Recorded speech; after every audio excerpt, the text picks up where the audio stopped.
మా పేరు బిలాల్. నేను 30 సంవత్సరం నుంచి మూసీ మీద ఏదైతే ఫాల్స్గా ఒక పెద్దగా కరప్షన్ రాజకీయ పార్టీ వాళ్ళు అధికారులు చేస్తారు. అంటే గతంలో 97లో నారా చంద్రబాబు నాయుడు ఒక నందనవనం అని ఒక ప్రాజెక్ట్ తీసుకొచ్చి పెట్టారు. ఎంత పెద్ద మూసీకి ఒక కాల్వాల కన్వర్ట్ చేసి చేద్దామని అనుకోరు, అది కాలేదు.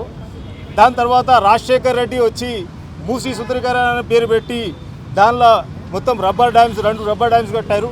390 crores రూపీస్, అది కూడా మొత్తం స్కామ్ జరిగింది.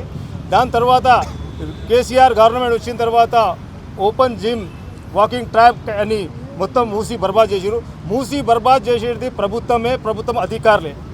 మూసీ చుట్టుపక్కల ఉన్న ప్రజలు మూసీకి ఖరాబ్ చేయలేదు, మూసీలో పొల్యూషన్ ఇవ్వలేదు, మూసీకి ఏం చేయలేదు. మూసీకి ఇంకా సుందరంగా పెట్టుకోవాలని మూసీ చుట్టుపక్కల ఉన్న ప్రజలు చేసుకుంటారు.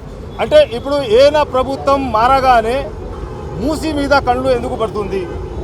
మూసీ ప్రభుత్వంకి అధికారులకి ఒక ఏటీఎంగా దొరికింది. ఏనా ప్రభుత్వం అధికారులు రాగానే ఒక ఏటీఎంగా మూసీకి వాడుకొని కోట్లు రూపాయలు మొత్తం స్కామ్ జరుగుతుంది. ఈ స్కామ్కి మేము రాష్ట్ర ప్రభుత్వంకి కేంద్ర ప్రభుత్వంకి కూడా విజ్ఞప్తి చేస్తున్నాం. ఈ మూసీ మీద ఏదైతే స్కామ్ జరిగింది ఆ స్కామ్కి మీరు బయట తీయాలి. దీని మీద ఒక సిట్టింగ్ జడ్జ్తోని ఎంక్వైరీ చేసి ఎన్ని కోట్ల రూపాయలు మూసీలో వేసిరు, ఒక్క సెంట్ కూడా మూసీ సుందరగరం కాలేదు 30 సంవత్సరంలో. ఇంకా మూసీ మొత్తం బర్బాద్ అయింది. ఈ బర్బాద్ చేసిన వాళ్ళు అంటే ప్రభుత్వం అధికారులే. ప్రతి ఒక్క పేరుతో మూసీకి ఖరాబ్ చేసి మూసీ చుట్టుపక్కల ఉన్న ప్రజలకి మోసం చేసి మూసీ చుట్టూ ఉన్న ప్రజలకి ఒక ఇబ్బందిగా పెట్టి వాళ్ళు ప్రతి ఒక్క భయం పెట్టి ప్రతి ఒక్క టైంలోనే ఇది చేస్తున్నారు. ఈ కాంగ్రెస్ ప్రభుత్వం కూడా ఇమీడియట్గా దీనికి మూసీ సుందరీకరణ అందరికి కావాలని అనుకుంటున్నారు. అంటే మూసీ సుందరీకరణ ఎట్లా అవుతుంది అంటే కంపెనీస్ వాటర్ వేస్టేజ్ అయితే మూసీలా కలుస్తుంది, అది దానికి బంద్ చేయండి. మూసీలా సివరేజ్ అయితే వాటర్ వస్తుంది, అది బంద్ చేయండి. దాని తర్వాత మీ మూసీ చుట్టుపక్కగా ఉన్న ప్రజలకి అక్కడనే పెట్టి మీరు మూసీ సుందరీకరణ చేయండి. అక్కడ మూసీ చుట్టుపక్కల ఉన్న ప్రజలు కూడా మీతో పాటు ఉండి మూసీకి సుందరీకరణ చేయడానికి ఉంటుంది. ఇప్పుడు మొన్ననే ఒక Telangana chief minister Congress chief minister Revanth Reddy ఏమంటారు అంటే ఈ మూసీ చుట్టుపక్కల ఉన్న ప్రజలు మీరు వెళ్ళలేకుంటే మీ సామాను కూడా తీసుకోపోవడానికి వీలు ఉండవు అని అంటారు. అరే నువ్వు ఎవర్రా బాబు? నువ్వు మొన్ననే వచ్చినావు.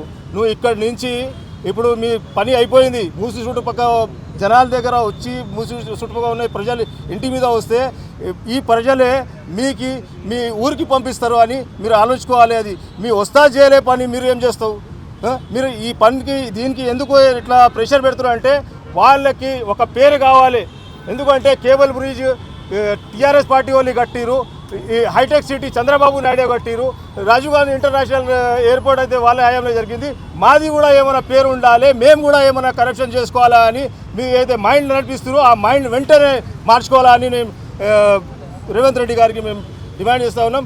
ఈ మూసీ చుట్టూ ఉన్న ప్రజల జోలికి వస్తే మీరు ఉండరు, మీ ప్రభుత్వం ఉండరు, మీ అధికారులు కూడా ఉండరు. అది నేను గట్టిగా వార్నింగ్ ఇస్తున్నాం. ఎప్పుడైనా అయితే 30 సంవత్సరాల నుంచి చెప్తూనే ఉన్నాం.